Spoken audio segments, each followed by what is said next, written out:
பிரியமானவர்களே, ஆண்டவரும் அருமை இரட்சகருமா இருக்கிற இயேசு கிறிஸ்துவின் இனிய நாமத்தினாலே மற்றும் ஒரு காலப்பொழுதிலே உங்களை சந்திப்பதிலே நான் அதிகமாய் மகிழ்ச்சி அடைகிறேன். இந்த நாள் முழுவதுமாக நீங்கள் செய்கிற எல்லா காரியத்திலேயும் கர்த்தருடைய கரம் உங்களோடு கூட இருந்து உங்களுக்கு ஜெயத்தை கொடுப்பதாக. அன்பானவர்களே, ஓசியா தீர்க்க தரிசன புஸ்தகம் 12ஆம் அதிகாரம் 6ஆம் வசனத்தினுடைய கடைசி பாகம் இப்படியாக சொல்லுகிறது: இடைவிடாமல் உன் தேவனை நம்பிக்கொண்டிரு, இடைவிடாமல் உன் தேவனை நம்பிக்கொண்டிரு.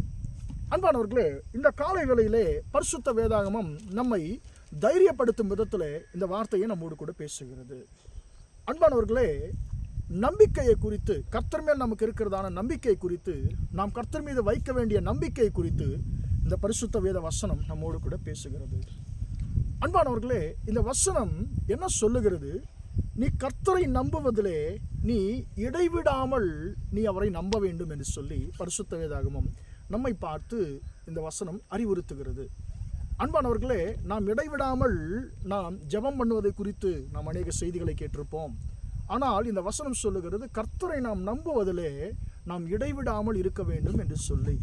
இதற்கு ஒரு நல்ல ஒரு உதாரணத்தை நாம் சொல்ல வேண்டும் என்று சொன்னால், பரிசுத்த வேதாகமத்திலே ஷாத்ராக், மேஷாக், ஆபேத்நேகோ என்பவர்களை குறித்து நாம் தானியேல் 3ஆம் அதிகாரத்திலே நாம் வாசிக்கிறோம். அன்பானவர்களே, ராஜா ஒரு பெரிய ஒரு சிலையை அவர் செய்து வைக்கிறார். அதை எல்லோரும் வணங்க வேண்டும் என்று சொல்லி அந்த நேபுகாத்நேச்சார், பாபிலோன் தேசத்தின் ராஜா கட்டளையிடுகிறார். இவர்கள் அந்த பாபிலோன் தேசத்திலே அடிமைகளாக இருக்கிறார்கள். அன்பானவர்களே, ஒரு ராஜா அந்த நேபுகாத்நேச்சார் அந்த நாட்களிலே உலகத்தின் பல பகுதிகளை அவர் கைப்பற்றி அவர் ஆண்டு கொண்டிருந்த மகா சக்கரவர்த்தியாக இருக்கிறார்.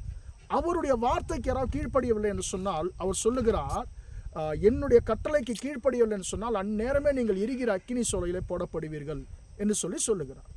அன்பானவர்களே, இவர்கள் ராஜாவின் கட்டளையை இவர்கள் கீழ்ப்படியாமல் அதை தள்ளி விடுகிறார்கள். காரணம் என்னவென்று சொன்னால், யூதர்களுக்கு ஆண்டவர் சொல்லியிருக்கிறார், என்னை அன்றி வேறு தேவர்கள் உனக்கு உண்டாயிருக்க வேண்டாம் என்று சொல்லி. இவர்கள் கர்த்தரின் பக்கமாக சார்ந்து கொள்ளுகிறார்கள். இப்பொழுது இவர்கள் தன்னுடைய சிலையை வணங்காதது ராஜாவுக்கு தெரிகிறது. ராஜா நேரடியாக இவர்களை அழைத்து விசாரிக்கிறார், நீங்கள் இப்படி என்னுடைய கட்டளையை மீறினது மெய்தானா? கடைசியாக உங்களுக்கு ஒரு சந்தர்ப்பத்தை கொடுக்கிறேன். 6 விதமான வாத்தியங்கள் முழங்கும் பொழுது நீங்கள் என்னுடைய சிலையை பணிந்து கொள்ள நீங்கள் ஆயத்தமாக இருந்தால் நல்லது, இல்லை என்று சொன்னால் அந்நேரமே நீங்கள் எரிகிற அக்கினி சூளையில போடப்படுவீர்கள். உங்களை என் கைக்கு தப்புவிக்கிற தேவன் யார் என்று சொல்லுகிறார். அன்பானவர்களே, உடனடியாக இவர்கள் எந்த ஒரு பதற்றமோ நடுக்கமோ அவர்களுக்குள்ள வரல. இவர்கள் சர்வசாதாரணமாக இவர்கள் சொல்லுகிறார்கள், தைரியமாக, ராஜாவென்று கூட சொல்லல, அந்த ராஜாவின் பேரை எடுத்து இவர்கள் சொல்லுகிறார்கள், நேபுகாத்நேச்சாரே, இந்த காரியத்தில் உமக்கு உத்தரவு சொல்ல எங்களுக்கு அவசியம் இல்லை. ஏனென்று சொன்னால் நாங்கள் இடைவிடாமல் ஆராதிக்கிற எங்கள் தேவன் எங்களை தப்புவிப்பார் என்று சொல்லி அவர்கள் சொல்லுகிறதை பார்க்கிறோம். அன்பானவர்களே, இந்த இடத்துல இடைவிடாமல் அவர்கள் 2 காரியங்களை செய்தார்கள். முதலாவதாக அவர்கள் இடைவிடாமல் கர்த்தரை ஆராதித்து கொண்டிருந்தார்கள். அதே நேரத்தில் அந்த இடைவிடாமல் கர்த்தரை ஆராதிப்பதன் மூலமாக இன்னொரு மறைவான செய்தியும் அவர்கள் நமக்கு சொல்லுகிறார்கள். என்ன? அவர்கள் இடைவிடாமல் கர்த்தரை ஆராதிப்பது மட்டுமல்ல, அவர்கள் இடைவிடாமல் கர்த்தரை நம்பிக்கொண்டிருந்தார்கள். எல்லா நிலையிலேயும் அவர்கள் கர்த்தரை நம்பிக்கொண்டிருந்தார்கள். எந்த சூழ்நிலையிலேயும் கர்த்தர் எங்களை விடுவிக்க வல்லவர் என்பதை அவர்கள் உறுதியாய் நம்பினார்கள். எனவேதான் எனக்கு அன்பானவர்களே, ஆபத்துகளோ மிரட்டல்களோ அக்கினி சூளையோ வந்தாலும் அவர்கள் எதை குறித்தும் அவர்கள் கவலைப்படவில்லை. எந்த ஒரு ராஜாவின் கட்டளையோ எரிகிற அக்கினி சூளையோ கர்த்தர் மீது அவர்களுக்கு இருந்த நம்பிக்கையை தடுக்க முடியவில்லை. அதனுடைய விளைவு என்ன?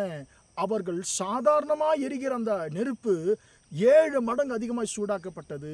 அன்பானவர்களே, அப்பொழுது மீண்டுமாக எல்லாரும் சொல்லியிருப்பாங்க, அடே ஏன் இந்த மாதிரி பண்ணுறீங்க, நீங்கள் கடைசியாக உயிர் போக போகுது, இன்னுமா கர்த்தரை நம்புறீங்க என்று சொல்லி யாராவது கேட்டிருந்தவங்க சொல்லுவாங்க, இல்லை நாங்கள் ஆராதிக்கிற தேவன் நிச்சயமாக எங்களை தப்புவிப்பார், நாங்கள் அவரை நம்புவோம் என்று சொல்லி. அன்பானவர்களை, கை கால்கள் இவர்களுடைய 3 பேருடைய கை கால்கள் கட்டப்படுகிறது. அப்பொழுது யாராவது ஒன்று சொல்லியிருப்பாங்க, இப்போயாவது ராஜா மன்னிச்சிருங்கன்னு சொல்லிட்டு வணங்கிட்டு போங்க என்று சொல்லியிருப்பாங்க. அன்பானவர்களை, அந்த இடத்துலையும் கர்த்தருடைய நம்பிக்கையை அவர்கள் விட்டு போகலை. எனக்கு அன்பானவர்களே, கடைசியில் தூக்கி கொண்டு போன அந்த 3 பேரும் தூக்கி கொண்டு போன 6 பேர் ஒருவேளை பேசியிருந்தா எப்படி இருந்திருக்கோம் கொஞ்சம் யோசிச்சு பாருங்க. தம்பிங்களா, அவங்கள கொண்டு போயிட்டு அந்த நெருப்பில் போடுறதுக்கு எங்களுக்கே பரிதாபமாக இருக்குது, பாவமாக இருக்குது. இப்போயாவது ராஜா கிட்ட மன்னிப்பு கேட்டு அந்த சிலையை வணங்கிட்டு போங்க, ராஜாவோட கட்டளையை நீங்கள் கீழ்ப்படிங்க, நீங்கள் காப்பாற்றப்படுவீங்க, என்ன நீங்கள் பண்ணுறீங்க, இன்னுமா உங்கள் கடவுளை நம்புறீங்கன்னு சொல்லி ஒருவேளை அந்த 6 பேர் பேசியிருந்தால் இவர்கள் என்ன சொல்லியிருப்பாங்க? இல்லை இல்லை இல்லை, எங்களுடைய உயிரே போனாலும் நாங்கள் கர்த்தரை நம்புவதை மட்டும் நாங்கள் விடமாட்டோம் என்று சொல்லியிருப்பாங்க. எனக்கு அன்பானவர்களே, இவர்களை கொண்டு போய் போன 6 பேரும் சூடு தாங்க முடியாமல் மரித்து போய்விட்டார்கள். ராஜா நினைத்தான், கொண்டு போய் போனவர்களே சூடு தாங்க முடியாமல் மரிப்பார்கள் என்று சொன்னால் போடப்பட்டவங்களுடைய நிலை சாம்பல் ஆகி விடுவார்கள் சொல்லி நினைத்தார். ஆனால் என்ன நடந்தது? அவர்களுக்கு ஒரு சேதமும் இல்லாமல் அவர்கள் அக்கினி சோலை நடுவே விடுதலையோடு கூட உலாவினார்கள். அவர்களோடு கூட கர்த்தர் இருந்தார். கர்த்தர் உலாவினார் என்று சொல்லி ராஜாவே கண்டுகொள்ளுகிறான். ராஜாவே கொஞ்சம் கெபின் வாசலுக்கு கிட்ட கூட போக ராஜாவுக்கு இப்போ பயம். இப்பொழுது சொல்லுகிறார், சாத்ராக் மேஷாக் ஆபேத்நேகோ என்பவர்களே, உன்னதமான தேவனுடைய தாசரே, நீங்கள் வெளியே வாங்கன்னு சொல்லி. ஏன்னா ராஜாவுக்கு பயம். ஏன்னு சொன்னால் கிட்ட போனால் இவரும் சாம்பலாகி விடுவார் என்று சொல்லி ராஜாவுக்கு பயம். எனவே தான் தூரத்தும் கூப்பிடுகிறார், ஐயா தயவுசெய்து நீங்களே வெளியே வாங்க என்று சொல்லி. அன்பானவர்கள், அவர்கள் வந்த பொழுது அவர்களை பார்த்து எல்லோரும் மிரண்டு போனார்கள். ஏனென்று சொன்னால் அக்கினுடைய மனம் அவரிடத்தில் வீசவில்லை, அவருடைய முடி கூட நெருப்பில் கருகவில்லை. அன்பானவர்கள், தீக்குச்சியை நெருப்பு நம்ம சும்மா முடிக்கிட்ட அப்படி கொண்டு போனால் கூட உடனே முடி கருகும். ஆனால் 7 மடங்கு அக்கினி சூளையில் போடப்பட்டாலும் அவர்கள் முடி கூட கருகவில்லையாம். அக்கினி அவர்கள் மேலே பேலன்ஸ் செய்யவில்லை என்று சொல்லி அன்பானவர்களை எல்லோரும், ராஜா முதற்கொண்டு எல்லோரும் பார்த்தார்கள். காரணம் என்னன்னு கேட்டால், அவர்களுக்கு கர்த்தர் மேல் இருந்த இடைவிடாத நம்பிக்கை.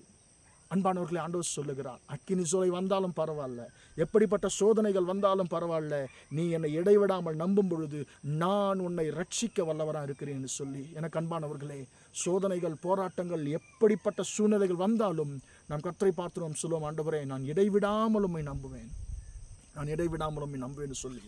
அன்பானவர்களே, நாம் கர்த்தர் மீது வைத்திருக்கிற நம்பிக்கை எப்படியா இருக்கிறது? அது அவ்வப்பொழுது குறைந்து போகிறதா இருக்கிறதா, அல்லது இடைவிடாமல் இருக்கிற என்பதை நாம் யோசித்து பார்ப்போம். வசனம் சொல்லுகிறது, நீ இடைவிடாமல் உன் தேவனை நம்பிக்கொண்டிரு என்று சொல்லி. Shadrach Meshach Abednego